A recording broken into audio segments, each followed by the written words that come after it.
세상에 떠도는 기묘한 괴담들. 첫 번째 이야기, 강원도 고성의 방파제 근처에서 실제로 겪었던 실화괴담. 내가 있던 소대가 맡은 지역은 오른쪽은 1km 정도 해안 절벽이고 왼쪽으로는 백사장이 1km 정도 있었다. 백사장 끝에 항포구가 있었어. 당연히 배들을 보호하는 방파제도 있었지. 항포구는 민간인 지역이었지만 배 타는 할배밖에 볼 수 없었어. 고기도 잡아서 다른 항구에서 팔고 돌아오기 때문에 일반인은커녕 고기 손질하는 할매조차 볼 수 없는 조용한 항구였지. 주간엔 첨탑 근무라고 우리가 맡은 지역에서 제일 높은 곳에 있는 초소만 근무 들어가거든. 내가 그 근무를 서는 날이었어. 그날도 배 한 척도 안 나가고 바람이 좀 부는 날이었어. 경보는 태풍 아니면 잘 안 걸리니까 풍랑주의보 정도였을 거야. 방파제도 집중 감시구역이라 쌍안경으로 자주 보는데 거리상으론 1km지만 쌍안경으론 20m 전방에 있는 것처럼 보이거든.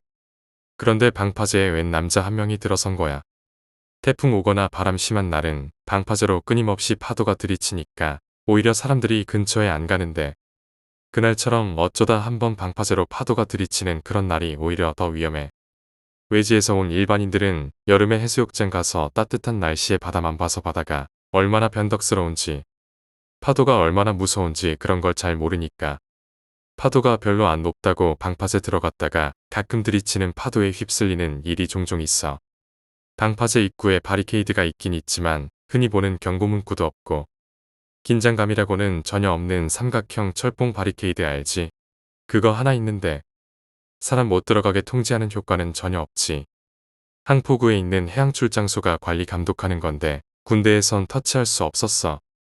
뻥 뚫린 방파제에다 철책치고 자물쇠 채워서 못 들어가게 할 수도 없는 노릇이라 그냥 놔두는 모양이더라. 어쨌든 딱 보기에도 위험해 보여서 상황실에 보고했지. 방파제로 민간인 들어갔는데 위험해 보인다고. 근무 서면서 파도 몇 번 들이치는 거 봤는데 또 언제 들이칠지 모르니까 빨리 출장소에 연락하라고. 참고로 항포구는 민간인 지역이라 군인이 통제 못해서 경찰이 해야 되거든. 내가 상황실에 연락한 지 3분 4분 지나서야 경찰들이 나오는 게 보이더라. 상황실에서 바로 출장소 직통으로 연결되니까 한 30초 뒤쯤엔 나올 줄 알았는데 말이지. 전화 받고 나오는데 뭔 시간이 그리 걸리는지. 대한민국 공무원 씹으면서 그 사이엔 안쌍안경으로 계속 보고 있었어. 그런데 사람이 참 간사한 게 말이야. 그 잠깐 사이에 드는 생각이 이대로 저 사람이 방파제를 무사히 빠져나오면 아무 일도 없이 그냥 잘된 일이고 만약 저 사람이 파도에 휩쓸려서 실종이 되면 사건이 되고 당연히 상급 부대로도 보고가 갈 거고 그럼 근무자였던 내가 못 봤으면 내 잘못이 될 수도 있었겠지만 사고당하기 전에 미리 발견해서 보고한 건 포상감이 확실하다고 생각이 드는 거야. 그런데 마침 경찰이 방파제 입구까지 도착해서 남자를 부르면서 손짓하는 장면을 봤어. 그러면 그렇지 하고 경찰이 왔다고 보고하려고 쌍안경을 내리려는 찰나. 정말 영화처럼 방파제 위로 파도가 5m.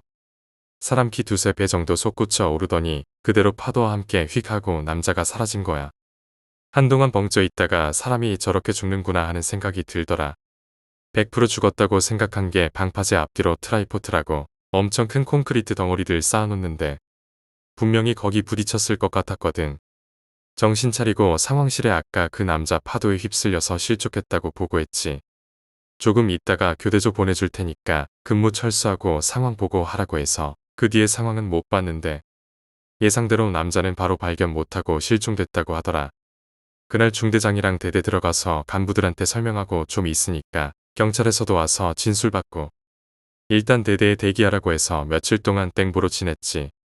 그 사이에 가족들도 경찰에서 얘기를 들었는지 근무자를 보러 왔다고 하는 것 같았지만 대대에서 막아줬는지 난 만나지는 못했어.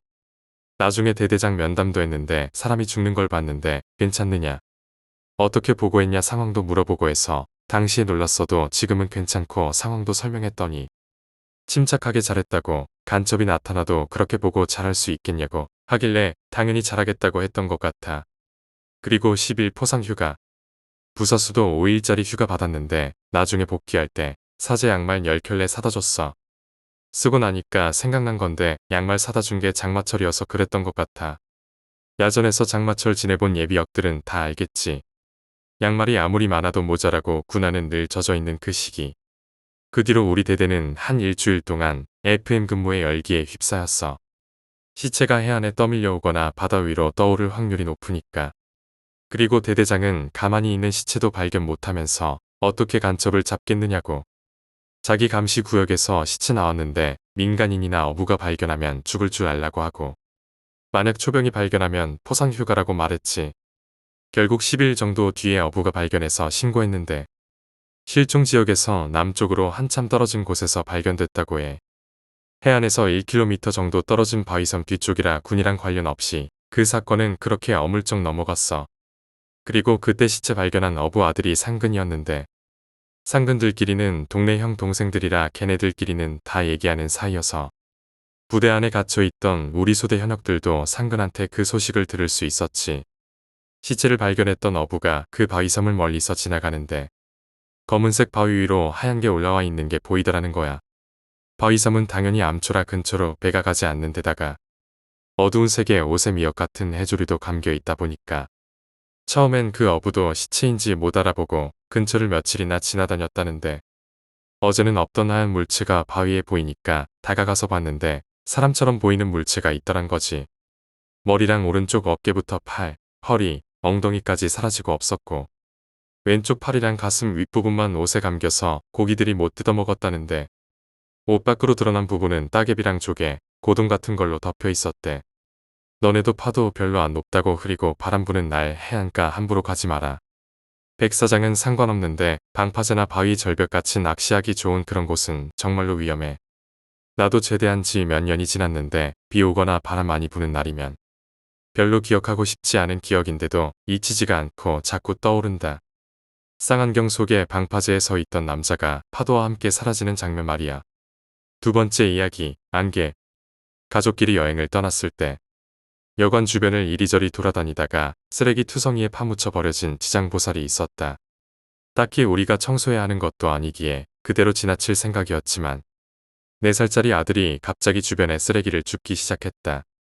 나는 아들을 칭찬하고 같이 쓰레기를 주운 다음 여관으로 돌아왔다. 밤에 아들이 잠들자 나는 아내와 함께 둘이서 맥주를 마셨다. 그런데 아들이 잠꼬대로 나는 필요 없으니까 아빠한테 줄게라고 말했다. 아이의 잠꼬대에는 대답하면 안 된다라는 말을 들은 적이 있어 나는 무시한 채 잠에 들었다. 그런데 아침에 일어나 밥을 먹고 있을 때 아들이 이상한 말을 했다. 어젯밤에 지장보살님이 와서 눈을 준다고 말했는데 나는 필요 없으니까 아빠한테 준다고 말했어. 나는 어제 그 잠꼬대가 그거였나 싶어서 대수롭지 않게 넘겼다. 체크아웃을 하고 집에 돌아가기 위해 역에서 버스를 기다리고 있었다. 저 멀리 오는 버스가 있었지만 그 버스에는 검은 안개 같은 것이 휘감겨 있었다. 다음 버스를 기다리려면 시간이 좀 걸렸지만 기분이 나빠서 나는 다음 버스를 타기로 했다. 그리고 다음 버스를 타고 역까지 가면서 나는 놀라운 광경을 목격했다. 원래 탈 예정이었던 버스가 사고를 당해 경찰차와 구급차가 잔뜩 몰려와 있었던 것이다. 그리고 그날 밤 나는 다시 아들의 잠꼬대를 들었다. 그 눈은 소중히 하세요. 나는 지금도 이따금씩 차에 검은 안개가 끼는 것을 보곤 한다. 세 번째 이야기, 계승. 내가 다니는 지방의과대학에 내려오는 꺼림칙한 과거에 대한 이야기다. 태평양 전쟁도 막바지에 이를 무렵 케이드 의대에서는 세상에 꺼내놓을 수 없는 꺼림칙한 실험을 하고 있었다. 바로 적군 포로를 이용한 생체 실험이었다. S박사를 중심으로 꾸려진 연구팀은 마치 실험 동물 마냥 군에서 보내오는 포로들을 산채로 잘게 잘라 기관과 장기를 적출했다. 그것들을 포르말린 용액에 담가둔 뒤 늘어놓고 다른 연구원들과 함께 엄청나게 기뻐했었다는 것이다. 그러나 이런 광기도 전쟁이 끝남과 함께 종언을 고한다. 겨우 전범으로 몰리지 않고 살아남은 S박사는 대학에서 물러나 병원을 개원했다. 학자로서 명성이 있던 S박사의 병원은 금세 시민들의 호평을 얻기 시작했고 지금까지 운영되고 있다.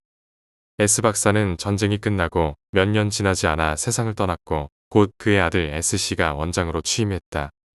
S원장에게는 2명의 아들과 1명의 딸이 있었다. 대대로 의사 집안인 것에 부끄럽지 않게 2명의 아들은 의사가 되었고 딸도 의사는 아니지만 교사로 자라났다.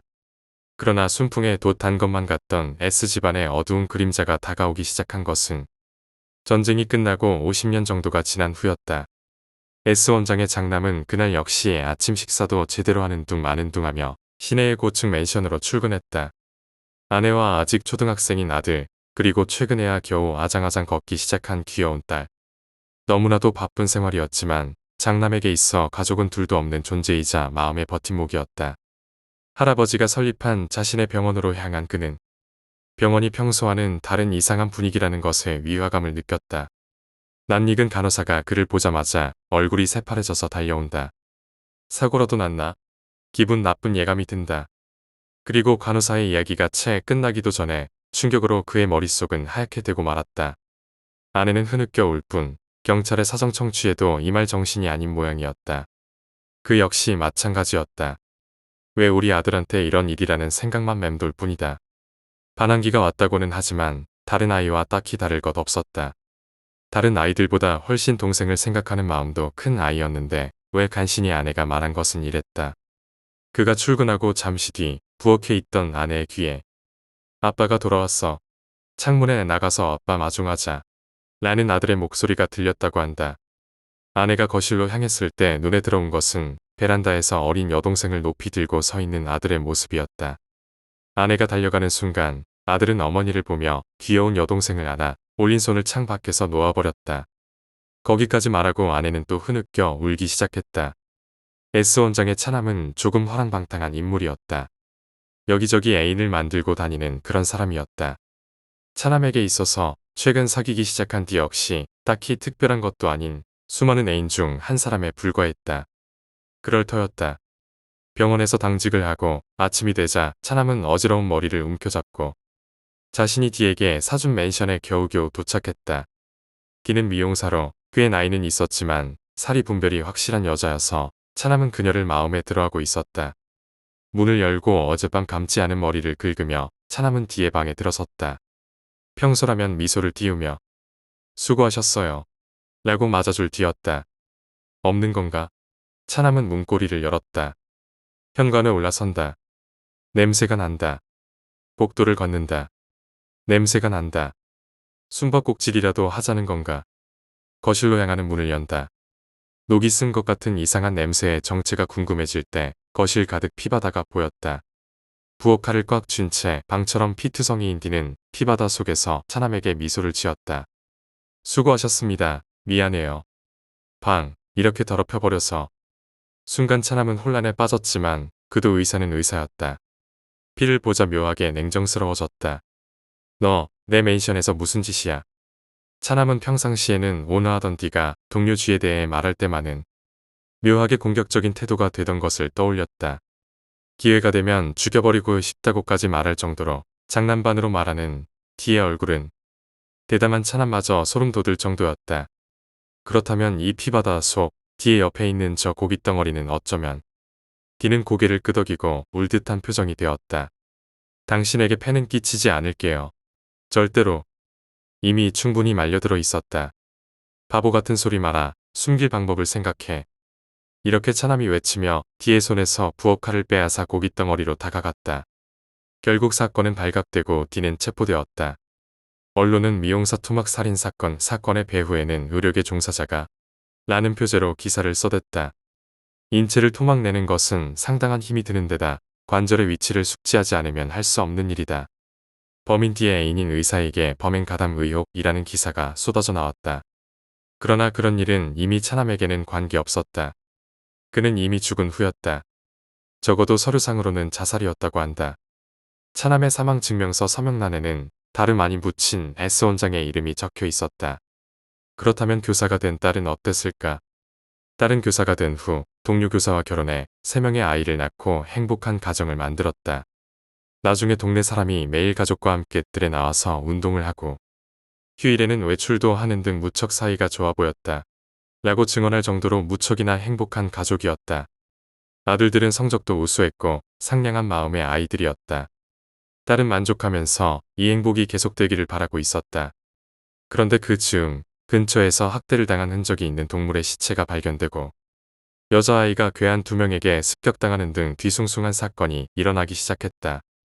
딸과 남편은 아들들과 함께 TV를 보며 부모의 교육이 잘못된 탓일 거야 라고 말하고 있었다고 한다.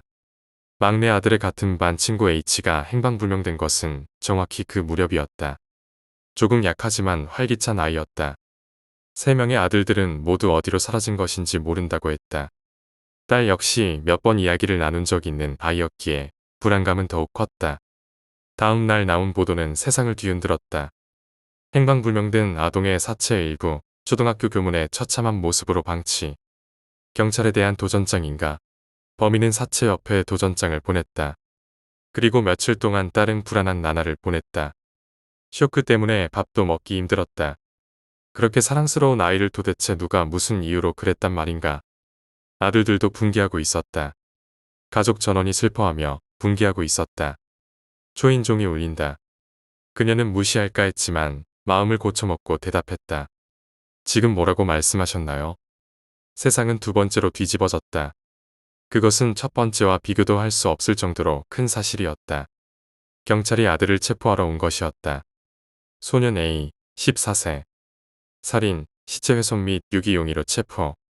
현재 그녀와 그 가족은 꺼림칙한 그 땅을 떠나 아버지의 병원 근처에 있는 D시에 살고 있다. S 박사는 해부학이 위대한 연구자로서 의학사에 그 이름을 남겼다. 그리고 그의 피는 분명하게 자손들에게도 전해져 내려온 것이다. 네 번째 이야기, 코딱지. 나에게는 지금도 잊을 수 없는 광경으로 남아있는 사건이 있다. 초등학교 때 같은 반에서 왕따를 당하던 앤이라는 여자아이가 있었다. 키는 작았지만 딱히 성격이 이상한 것도 아닌데다 이상하게 생긴 것도 아닌 어디에나 있을 법한 평범한 아이였다. 왜 그런 아이가 왕따를 당했냐면 이상한 버릇을 가지고 있었기 때문이었다. 그 버릇이란 언제나 콧구멍에 손가락을 넣고 있는 것이었다. 즉, 언제나 코딱지를 파고 있었다는 것이다. 같은 여자아이들끼리도 더러우니까 그만둬라고 몇 번이나 이야기를 하고 선생님도 그러면 콧구멍이 넓어져 버린다고 상냥하게 설득을 하는데도 불구하고 애는 그만두려 하지 않았다. 그러던 도중 이상한 소문이 퍼지기 시작했다. 애는 파낸 코딱지를 책상 밑에 붙이고 있대. 나는 한 번도 본 적이 없었지만 수업 시간 도중에 뒤에 앉은 아이들이 몇 번이나 보았다는 것이었다. 그 탓인지 앤에 대한 왕따도 점점 더 심해져만 갔다. 나는 딱히 개구쟁이 그룹과는 상관없었기에 직접적으로 괴롭힌 적은 없었지만 아무래도 더럽다는 인상은 있었기에 따로 편을 들어주거나 하지도 않았다. 주변에도 그런 아이들이 대부분이었던 것 같다. 어느 날 방과 후 평소 앤을 괴롭히던 아이들 중 남자아이들이 앤을 화장실에 가둬버렸다. 집에 돌아가려는 앤을 일부러 남자 화장실까지 끌고 가서 개인실에 집어넣은 후 문이 열리지 못하게 막아놨던 것이다. 설마 그런 일이 일어났으리라고는 상상도 못하고 앤이 집에 갔을 거라고 생각한 나와 친구는 정말 앤의 책상 밑에는 코딱지가 잔뜩 붙어 있을까? 라는 의문을 품었다. 결국 호기심을 이기지 못한 우리는 과감하게 앤의 책상을 뒤집어 보기로 했다. 만약 소문이 사실이라도 지우개통 크기의 코딱지가 책상 밑에 군데군데 붙어 있는 수준일 거라 생각했기 때문이었다. 그러나 뒤집은 앤의 책상은 상상 이상이었다. 책상 밑 가득 빽빽하게 앤의 코딱지가 붙어 있었던 것이다. 어떻게 표현해야 좋을지 모르겠지만 책상 뒤에 마친 이슬을 칠해 굳혀 놓은 것처럼 코딱지가 잔뜩 붙어 굳어져 있었다. 코딱지 때문에 책상에 나무가 보이지 않을 정도였다. 10년 이상 지난 지금도 그 광경은 잊을 수가 없을 정도이다. 결국 나와 친구는 절규하면서 책상을 던져놓고 도망치고 말았다. 다음 날 학교에 가자 학급 회의가 열렸다. 남자아이들이 앤을 가둬놓고 집에 가버린 탓에 앤은 밤까지 화장실에 갇혀 있었던 것이다. 우연히 화장실 앞을 지나가던 선생님이 눈치를 챈 덕에 간신히 나올 수 있었다고 한다. 앤은 그날 학교에 나오지 않았다. 남자아이들은 교무실에 불려가 엄청나게 혼났다. 그리고 나중에 들은 이야기지만 앤이 갇혀있던 화장실 개인실의 문에는 우리가 봤던 책상 아래처럼 코딱지가 빽빽하게 붙어 있었다고 한다. 앤은 초등학교를 졸업할 때까지 코딱지를 계속 팠다. 그리고 계속 괴롭힘을 당했다. 이제 와서 생각해보면 야뇨증같이 정신적인 문제로 인한 증상이었을지도 모르겠다. 초등학교를 졸업한 후에는 한 번도 만나지 못했지만 얼마 전 친구에게 근황을 듣게 되었다. 앤은 아직도 그 지역에 살고 있다고 한다. 그런데 묘하게 무서운 사실을 알고 말았다. 앤은 현재 어느 도넛 가게에서 아르바이트를 하고 있다는 것이었다. 코를 후비는 버릇은 고쳐졌는지 아닌지 모르지만 만약 고쳐지지 않았다면 정말로 무서울 것 같다. 5번째 이야기, 연구실. 내가 다니는 어느 지방대학의 의과대학에 얽힌 이상한 이야기이다. 우리 의대 캠퍼스에는 그 긴 역사에 걸맞게 오래된 건물과 새로운 건물이 혼재되어 있다. 캠퍼스 안에 있는 대학병원도 3번이나 이전을 해서 그 전까지 쓰던 건물들은 각각 다른 목적으로 사용하고 있다. 그 옛날 병원 건물로 사용되었던 것 중 가장 오래된 것이 바로 지금 기초의학 연구동으로 사용되고 있는 건물이다. 그리고 그곳이 바로 이 이야기의 무대라고 할 수 있다. 기초연구동은 메이지 시대에 건축된 건물로 캠퍼스 안에서도 가장 오래된 것이다. 당시의 건축 양식을 그대로 보여주는 형태로 고풍스러운 분수가 있는 안뜰을 둘러싸듯 지어져서 위에서 보면 네모난 모양의 5층 건물이었다. 옛날 모습이 그대로 묻어나는 품격 있는 건물이지만 손질이 제대로 되지 않아 잡초가 잔뜩 우거진 안뜰, 군데군데 벗겨진 리놀륨이 보이는 마루바닥, 빛이 잘 비치지 않는 복도 때문에 어쩐지 쓸쓸한 분위기도 감도는 곳이었다. 그리고 그 건물에 연구실이 있는 교수님 한 분이 어느 날 밤늦도록 연구를 계속하고 계셨다. 어느덧 밤이 깊어 주변 연구실의 불도 하나둘 꺼져갔지만 정기적으로 정확한 시간마다 계산을 해야 하는 실험을 하고 있어서 휴일도 반납하고 실험에 임하고 계셨다. 겨우 그날치의 연구 결과를 기록한 뒤 돌아가려고 연구실에 불을 껐다. 달빛이 비치는 어두운 복도를 지나 부지런히 계단으로 향했다. 그날 밤은 정말 달빛이 아름다워서 교수님은 문득 창가에서 달이라도 바라볼까 싶어졌다. 그래서 복도 중간에 멈춰 안뜰 쪽의 창을 열고 위를 바라보았다. 맑은 달빛은 차가울 정도로 아름다워서 경무에 지친 교수님도 넋을 잃고 달빛에 빠져버렸다. 그러다 문득 반대쪽 창문을 보게 되었는데 거기에도 자신처럼 흰 가운을 걸친 사람이 있었다. 교수님은 아직 남아있는 사람이 자신처럼 달을 보고 있던 것이라 생각하고 손이라도 흔들어 주려고 손을 들었다. 그때 교수님은 눈앞에 보이는 수많은 창가에 같은 흰 가운을 걸친 사람들이 불쑥불쑥 나타나는 것을 깨달았다.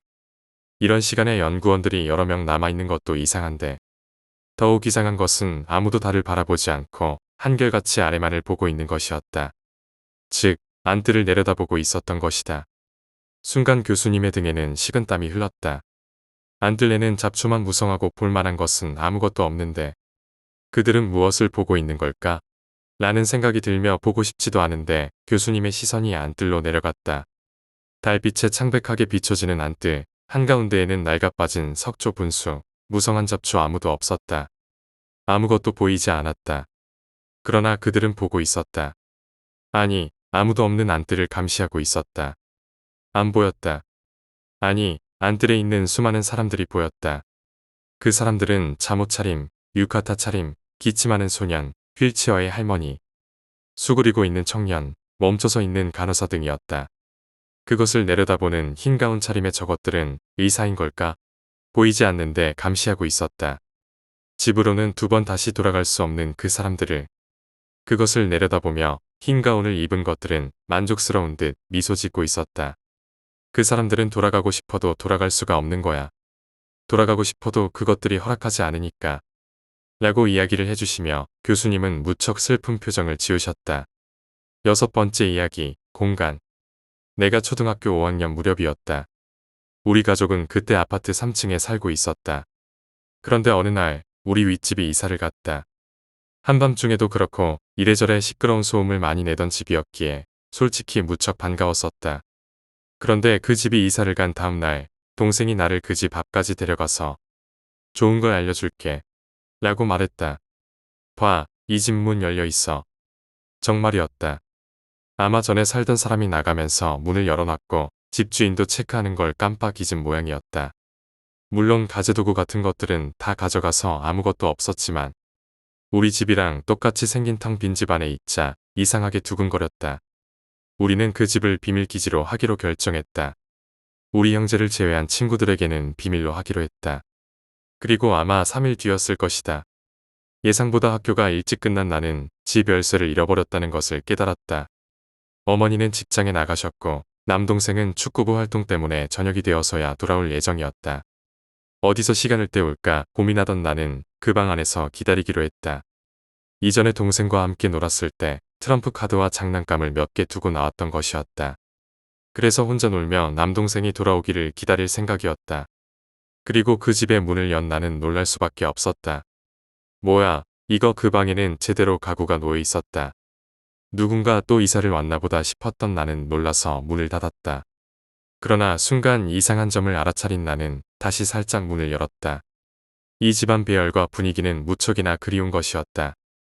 방에 들어가 잔뜩 스티커가 붙어있는 냉장고를 보자 알 수 있었다. 여기는 4년, 5년, 혹은 그보다 더 전일지는 모르겠지만 우리 집이었다. 왜 4층에 들어왔는데 4년 전에 우리 집이 되어 있는지 영문을 몰랐지만 단지 그리움에 젖어 나는 성큼성큼 집 안으로 들어섰다. 그리고 내가 전화기에 손을 대려 한 순간 갑자기 전화벨이 울리기 시작했다. 순간 전화를 받으려고 했지만 문득 손이 얼어붙었다. 4년 전 집에는 초등학교 5학년의 나는 없을 것이다. 그러니까 나는 이 전화를 받으면 안 된다. 그렇게 생각하자 이 공간 자체가 너무나도 무서워졌다. 결국 나는 계속 울리는 전화를 거들떠보지도 않고 쏜살같이 도망쳤다. 몇 시간 뒤 돌아온 동생과 함께 다시 방에 들어가 봤지만 4년 전에 집은 사라졌고 여전히 조금 어슴푸레한 아무것도 없는 집이었다. 다만 처음 왔을 때 숨겨뒀던 트럼프 카드나 장난감 역시 찾을 수 없었고 사라진 후였다. 지금도 문득 이 체험을 생각하면 떠오르는 것이 있다. 만약 내가 그때 전화를 받았다면 어떻게 되었을까? 시시한 망상인지도 모르지만 그 너머의 세계는 의외로 항상 미끼를 준비한 채 사람들을 노리고 있는지도 모른다.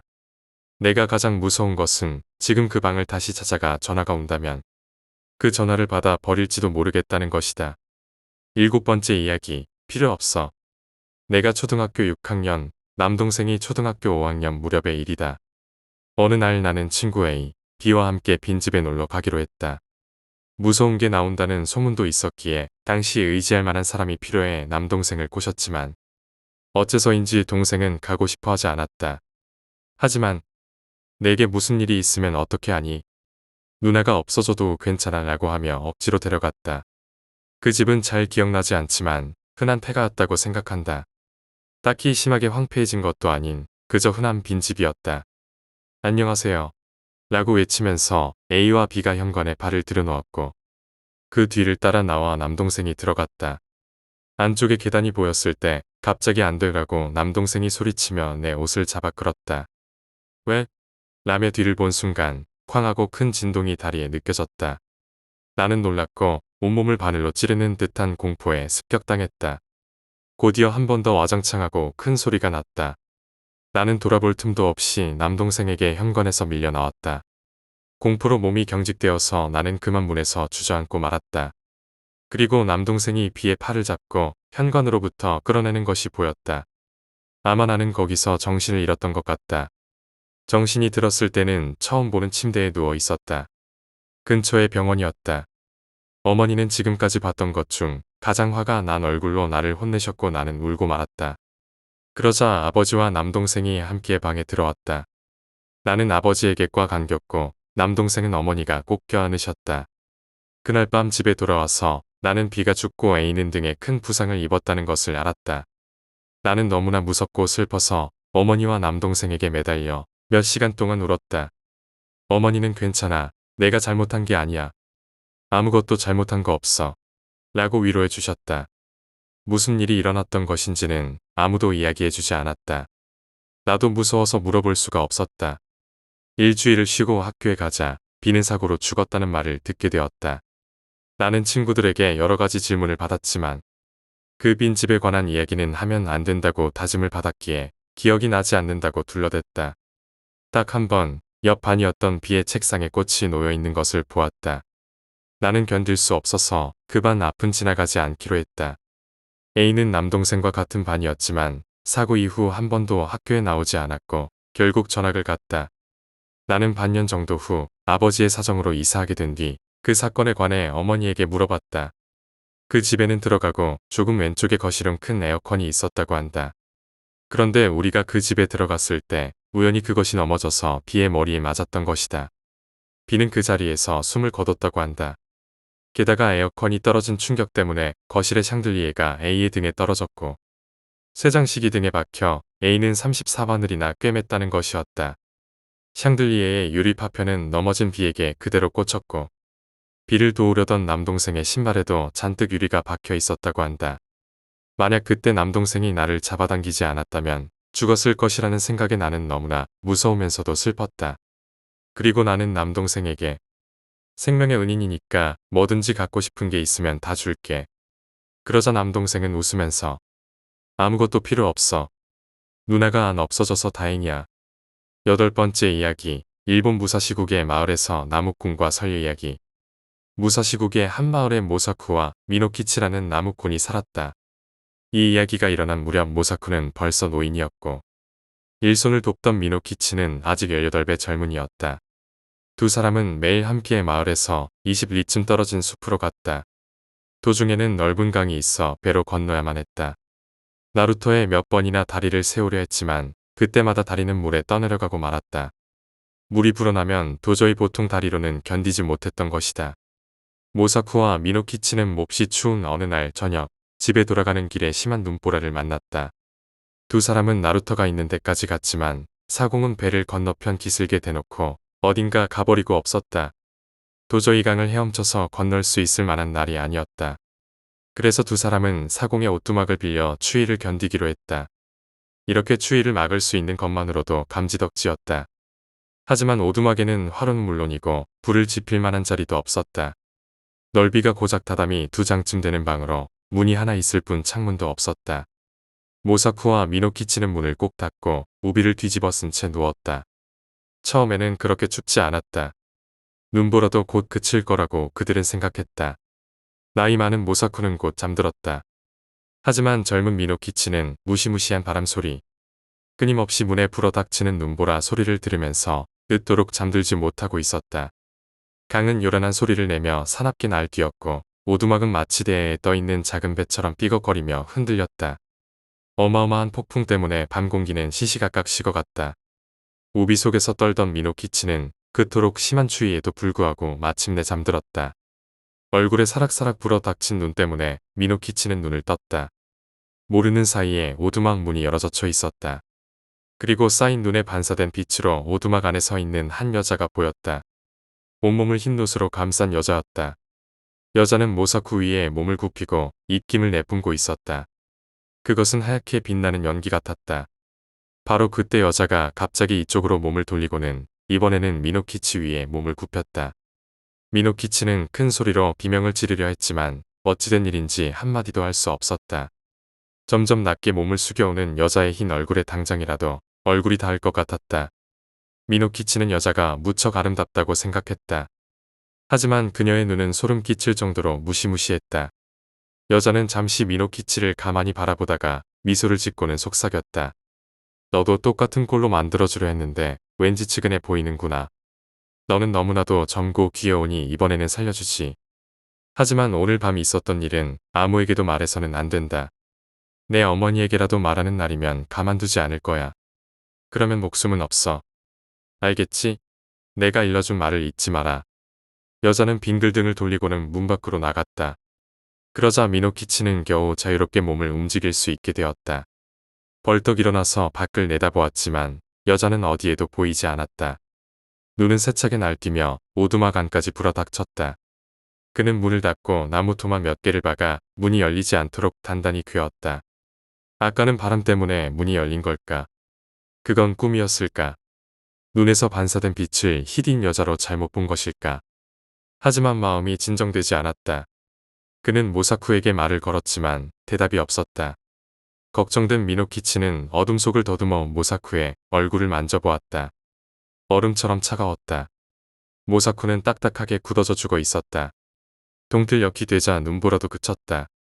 해가 뜨고 시간이 조금 더 흘러 사공이 오두막에 돌아왔을 때 미노키치는 얼어 죽은 모사쿠 곁에 의식을 잃고 누워 있었다. 서둘러 간호하자 젊은이는 곧 정신을 차렸다. 그러나 무시무시한 하룻밤의 추위 때문에 그는 그 뒤로도 오랫동안 병들어 누워 있었다. 미노키치는 노인이 죽었다는 사실에 무척 겁에 질려 있었다. 그래도 하얀 여자의 환상을 보았다고는 한마디도 하지 않았다. 이윽고 건강해지자 그는 다시 일터로 돌아갔다. 매일 아침 혼자 숲으로 가서 저녁 무렵에는 나무찜을 메고 돌아왔다. 그의 어머니가 장작 파는 일을 도왔다. 이듬해 겨울 어느 저녁 미노키치는 집으로 돌아가는 길에 우연히 같은 길을 서둘러 가는 처녀를 만나 동행하게 되었다. 여자는 날씬하고 키가 컸으며 매우 아름다웠는데 미노키치의 인사에 마치 작은 새가 노래하듯 기분 좋은 목소리로 대답했다. 미노키치는 여자와 나란히 걸었다. 그리고 두 사람은 이야기를 나누기 시작했다. 여자의 이름은 유키라고 했다. 양친을 일찍 여의고 가난한 먼 친척이 사는 에도로 가는 길이라고 했다. 하녀 일자리라도 찾아달라고 할 생각이라고 했다. 미노키치는 곧 이 낯선 처녀의 매력에 끌렸다. 보면 볼수록 미인이라고 생각했다. 벌써 짝이라도 있는지 묻자 여자는 웃으며 그런 분은 아직 없다고 대답했다. 그리고 이번에는 여자가 미노키치에게 벌써 아내가 있는지 약속한 사람은 있는지 물었다. 미노키치는 자신은 어머니와 둘이 살고 있고 아직 나이도 젊으니 신부감에 대해서는 생각한 적이 없다고 대답했다. 이렇게 서로 처지를 터놓고 나서 둘은 아무 말도 하지 않고 오랜 시간을 걸었다. 하지만 옛말에도 있듯이 마음이 있으면 눈도 입만큼 말하는 법이다. 마을에 닿을 즈음에는 두 사람 다 서로에게 무척 마음이 있었다. 그래서 미노키치는 유키에게 자기 집에서 좀 쉬어가지 않겠냐고 권했다. 조금 부끄럽다는 듯이 주저한 후 여자는 미노키치를 따라왔다. 어머니도 싱글벙글 웃으며 맞아주더니 유키에게 따뜻한 밥을 차려주었다. 유키의 행동거지가 매우 호감이 갔기 때문에 그녀가 무척 마음에 든 어머니는 에도에 가는 것을 조금 미루면 어떻겠냐고 설득했다. 그리고 당연한 결과이지만 유키는 끝내 에도에 가지 않게 되었다. 그 집 며느리가 된 것이다. 유키는 사실 더할 나위 없이 훌륭한 신부감이었다. 5년쯤 지나 미노키치의 어머니는 세상을 떠났지만 숨을 거둘 때에도 유키를 인자하게 다독이며 고맙다는 말을 남길 정도였다. 부부 사이에서는 10명의 아이가 태어났다. 남자아이건 여자아이건 하나같이 사랑스러웠고 피부는 희고 아름다웠다. 그 고장에 사는 시골 사람들은 유키가 매우 훌륭하고 날 때부터 자신들과는 어딘가 다른 사람이라고 생각했다. 시골 안악들은 대개 빨리 나이를 먹는다.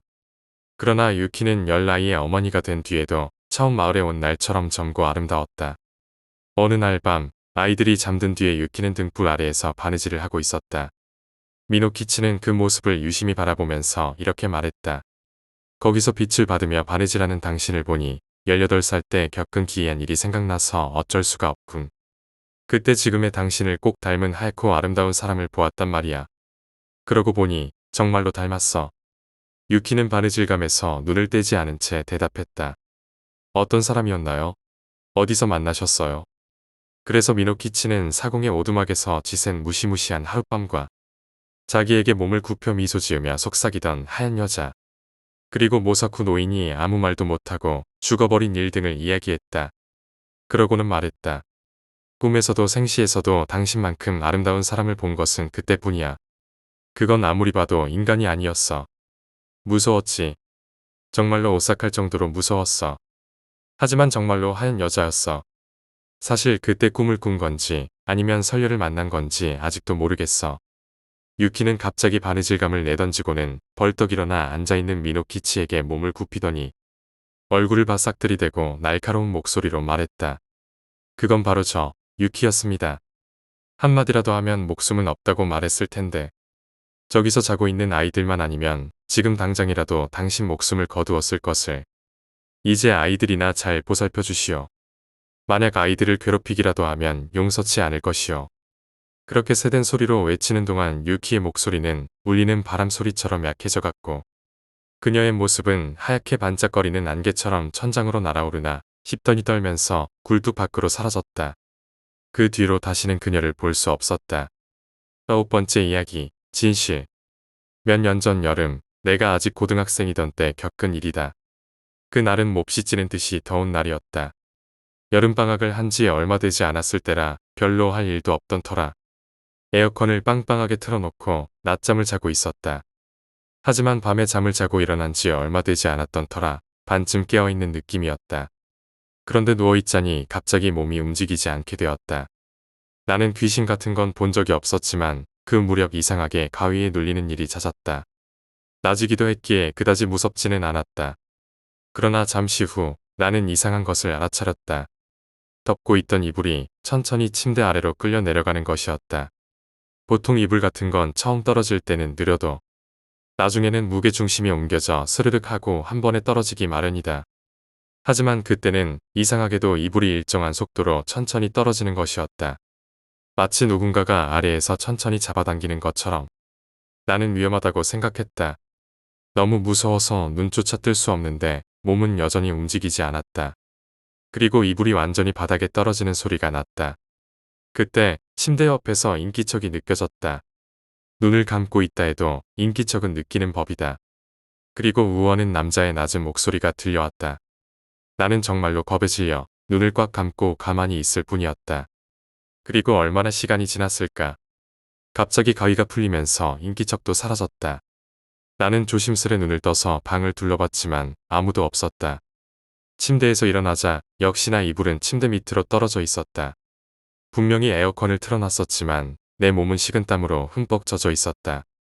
너무 무서웠던 나는 옷을 갈아입고 근처에서 음식점을 하는 부모님의 가게로 달려갔다. 방금 전 겪은 일을 말할까 생각했지만 믿어주지 않을 거라는 생각에 밥만 먹고 가게를 나왔다. 하지만 이상한 일은 그날 밤에도 일어났다. 잠이 잘 오지 않아 침대에서 뒹굴거리는 사이 슬슬 졸려져 잠을 청하려는 무렵이었다. 엄청난 기세로 발 쪽의 벽에서 두드리는 소리가 났다. 누군가가 내 방 벽을 두드리고 있는 것이었다. 부모님을 부르고 싶었지만 목소리조차 전혀 나오지 않았다. 인기척은 느껴지지 않았지만 너무나 무서워서 견딜 수가 없었다. 정신을 차렸을 때는 이미 아침이었다. 아무래도 공포 때문에 정신을 잃었던 것 같았다. 하지만 이상하게도 그 기억만은 방금 전에 일어났던 것처럼 확실히 기억하고 있었다. 나는 1층으로 내려가 부모님에게 혹시 밤중에 내 방 벽 두드렸어요? 라고 물었다. 그럴 리가 없잖아. 그것보다 뒷집 할아버지가 돌아가셨대. 이따가 그 집 들러야 하니까 준비 좀 해라. 순간 온몸에 소름이 끼쳐 부모님께 전날 낮에 겪었던 사건을 얘기했다. 그러자 아버지는 이상한 일도 일어나는 법이다. 라고 말한 뒤 입을 다물었다. 그 모습이 무척 부자연스러워서 뭔가 있는 거예요? 몇 번이나 물었지만 결국 아무 이야기도 들을 수 없었다. 그러나 최근 친구와 부모님까지 함께 식사를 하던 도중 이 이야기를 했더니 어머니가 이런 이야기를 해주셨다. 지금 살고 있는 이 집은 내가 중학교 2학년 때 이사를 왔던 곳이었다. 이전에는 이 집에 4인 가족이 살고 있었다고 한다. 그 중에는 아들 형제가 있어서 뒷집 할아버지와 자주 시간을 보냈다는 것이었다. 뒷집 할아버지에게는 손자가 없었기에 친손자처럼 무척 귀여워했다고 한다. 하지만 그 가족은 어떤 사정으로 이사를 가게 되었고 할아버지도 아이들도 무척 괴로워했던 것 같다. 그 후 이 집은 1년가량 빈집이었는데 마침 우리가 입주할 무렵 뒷집 할아버지가 건강이 나빠져 입원을 했던 것이다. 이렇게 이야기하면서 어머니는 마지막에 그 아이들을 만나고 싶어 내 방에 찾아오셨던 게 아닐까? 라고 말씀하셨다.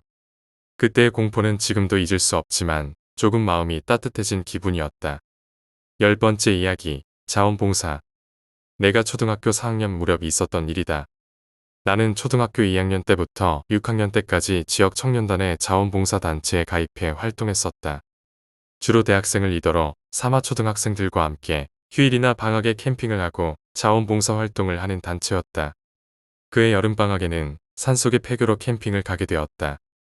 잘 기억은 나지 않지만 폐교 근처에는 강이 있어서 나를 포함한 초등학생들은 모두 거기서 헤엄치며 놀았다.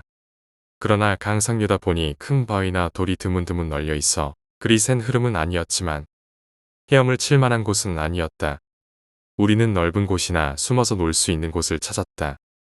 마침 다리 아래에 물이 깊고 충분히 헤엄칠 만한 곳이 있어서 우리는 신나게 헤엄치기 시작했다.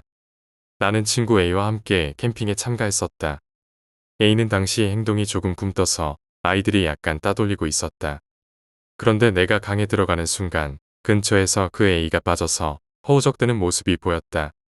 나는 A가 물에 빠졌다고 생각해 기슭에 있는 친구에게 도움을 구하려고 수면 위로 얼굴을 내밀었다. 그러자 물에 빠진 A가 나의 다리를 꽉 잡더니 나까지 빠질 것 같이 끌려 들어가기 시작했다. 나는 필사적으로 물 위로 올라가려 했지만 A의 손이 나를 놔주지 않는 데다 발에 긴 머리카락이 휘감겨 오기 시작했다. 나는 너무나 가슴이 답답해져 죽을 것만 같았다. 괴로운 와중에도 희미하게 눈을 뜨고 아래를 보자. 창백한 여자가 머리카락을 해초처럼 흔들면서 창백한 손으로 내 발목을 잡고 있었다. A가 아니잖아. 나는 엄청난 공포를 느끼며 온 힘을 다해 다리로 그 여자를 찼다. 그리고 겨우 기슭에 올라온 나는 걱정스러운 듯 바라보는 친구들 중 A를 발견했다. 나는 A야, 너 물에 빠졌던 거 아니었어? 라고 물었지만 되돌아온 대답은 너만 물에 빠졌었어. 라는 것뿐이었다. 만약 내가 그때 필사적으로 발로 그 여자를 차지 않았다면 나는 그대로 물속에 끌려 들어갔을지도 모른다. 11번째 이야기, 손님. 내가 고입 시험을 앞둔 겨울이었다. 건강하던 할아버지가 갑작스럽게 배가 아프다고 해서 병원에 입원하게 되었다. 검사 결과는 간암이었다. 더 이상 손조차 쓸 수 없는 말기였다. 3월 말이 되어 내가 무사히 수험을 마치고 졸업한 뒤 중학교의 마지막 봄방학을 보내고 있을 무렵이었다. 할아버지는 나날이 여의어 가셨고 가족들은 교대로 할아버지의 곁을 지켰다. 그 즈음에는 아버지는 일이 바쁘고 여동생도 몸이 안 좋았기에 여유가 있던 내가 아버지가 돌아오실 때까지 할아버지의 곁을 지키곤 했다. 시간은 이미 오후 9시를 넘어가고 있었고 그날은 이미 아버지에게 늦게 올 것 같다는 전화가 왔던 터였다. 의자에 앉아 책을 읽고 있던 나는 내 쪽으로 목을 기울이고 보고 있는 할아버지와 시선이 마주쳤다. 할아버지는 이미 혼자 힘으로는 뒤척이는 것마저 힘든 상태였다. 의자에 앉을 기력조차 없었기에 나는 그 말이 뭔가 이상하다고 느꼈다. 의자를 가져오거라. 야스오 형이 와 있지 않느냐. 자세히 보니 할아버지의 시선은 내가 아니라 내 뒤쪽의 방문을 향해 있었다.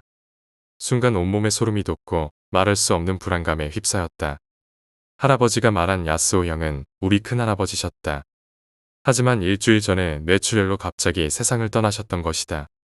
그러나 아픈 할아버지에게 충격이 될까봐 일부러 가족들은 그 사실을 숨기고 있었다. 의자를 내오너라. 투약하고 있는 진통제 때문에 환각을 보는 것이라고 스스로에게 말했지만 섬뜩한 것은 어쩔 수 없었다. 나는 텅 빈 곳에 의자를 내왔다. 그래. 라고 한마디 한 채 아무 말 없이 허공을 응시하는 할아버지. 내 옆에는 주인 없는 의자만이 놓여 있었다. 조용한 방 안에는 시계 바늘 소리만 들릴 뿐이었다. 5분 정도 지났을 무렵 갑자기 할아버지는 입을 열었다. 야스오 형이 돌아가겠단다. 알았어요. 배웅해 드리고 올게요.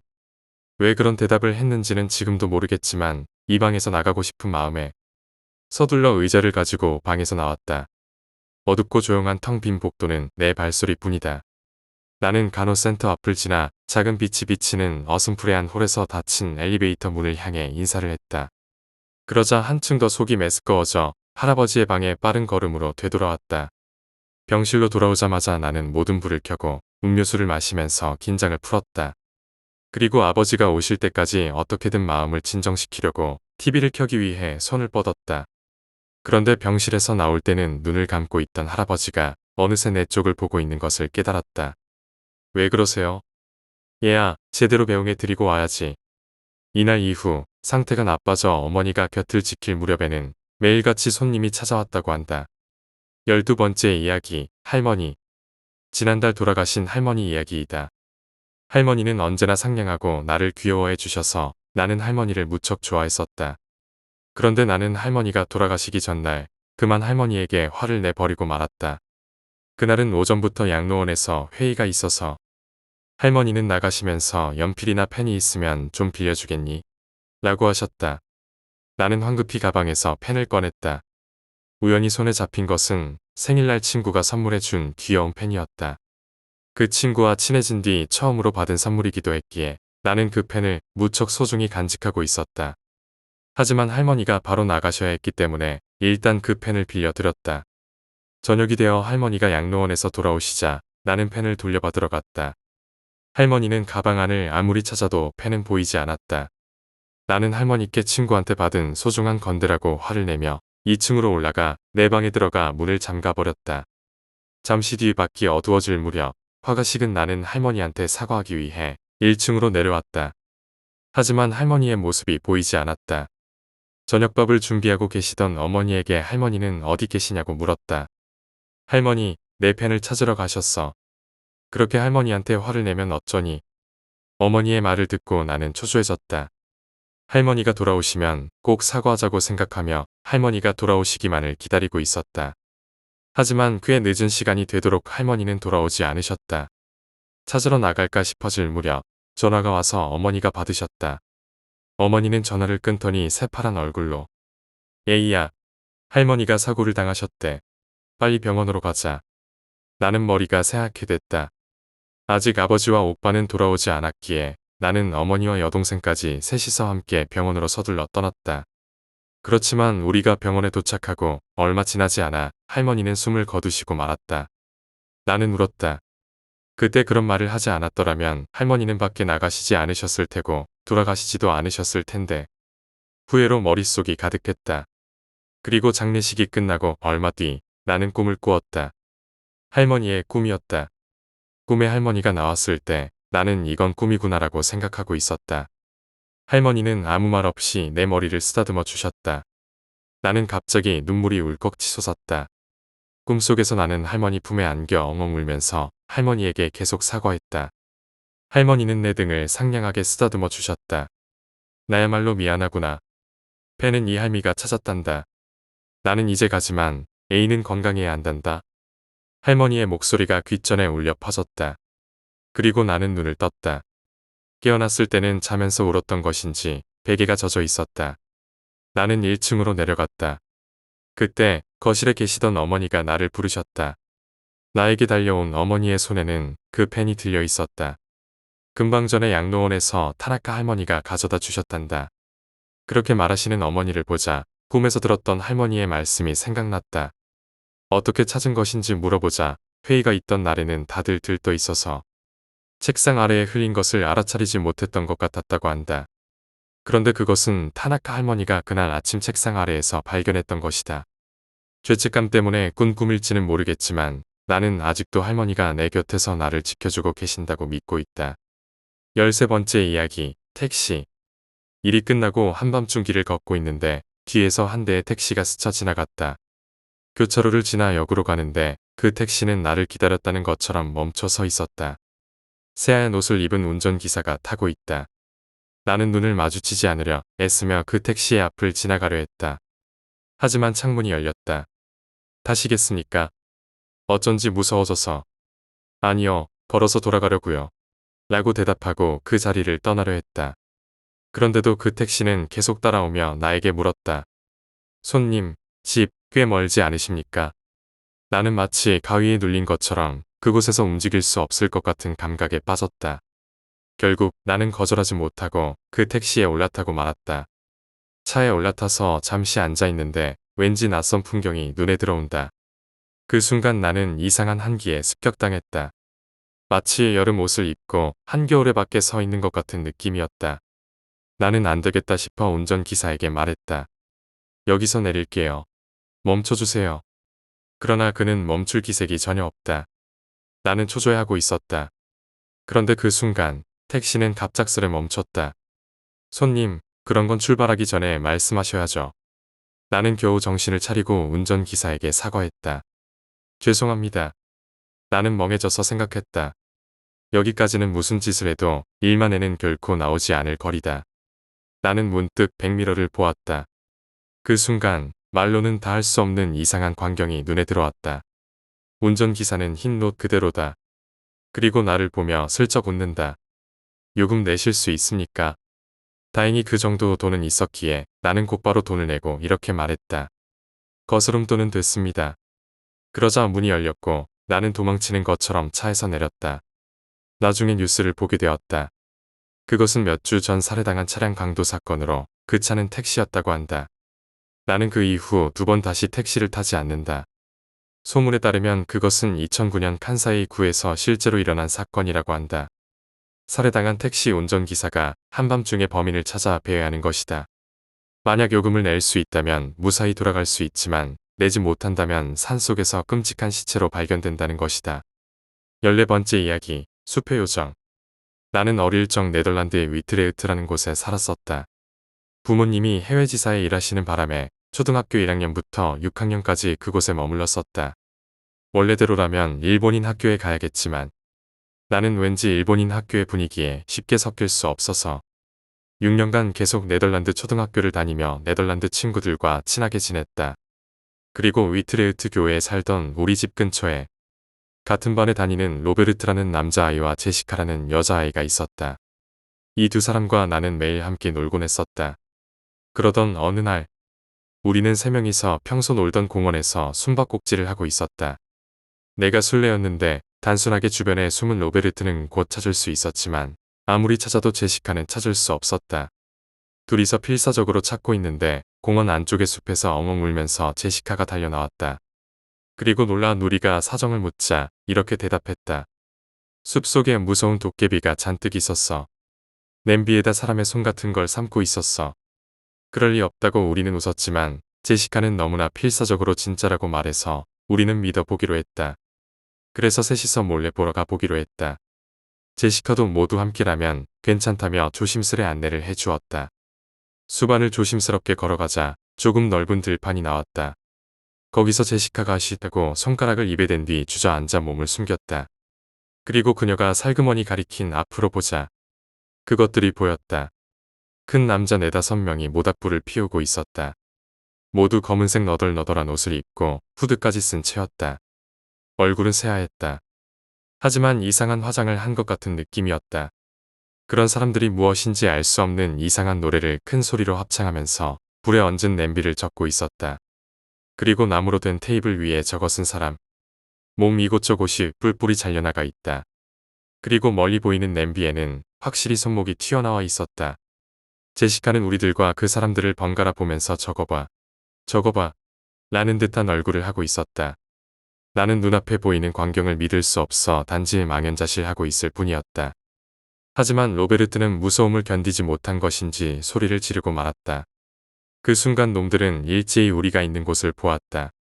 심지어 한 명은 도끼를 들고 있었다. 바보야라고 제시카와 내가 동시에 소리를 지른 후 우리는 미친 듯이 달렸다. 뒤에서 그 녀석들이 으아앙하고 소리를 지르는 것이 들려왔지만 다행히 쫓아오지는 않았다. 우리들은 빛이 보이는 마을까지 달려 도망쳤다. 그리고 제시카는 이렇게 말했다. 오늘 봤던 건 틀림없이 숲의 나쁜 요정일 거야. 앞으로는 숲에 가지 말자. 그것은 당시 네덜란드 아이들 사이에 널리 퍼져 있는 믿음이었다. 나와 로베르트 역시 그 말을 수긍하고 2번 다시 그 숲에는 다가가지 않았다. 어쩐지 그 일을 입 밖에 내면 그들이 찾아올 것 같다는 생각이 들어서 누구에게도 말할 수 없었다. 그 사건 이후 얼마 전까지 나는 그 사람들은 분명 광신자나 이상한 종교를 믿는 사람이었을 거야라고 생각하고 있었다. 분명 테이블 위에 사람도 실은 인형이었을 것이라 믿고 있던 것이다. 그런데 얼마 전 로베르트에게 연락이 왔다.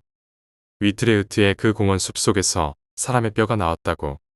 그것도 뿔뿔이 토막난 채 숲속 한복판의 들판에서 나왔다는 것이었다. 우연일지는 모르겠지만 나도 로베르트도 그때 그 사람들과 연관 짓지 않을 수가 없었다.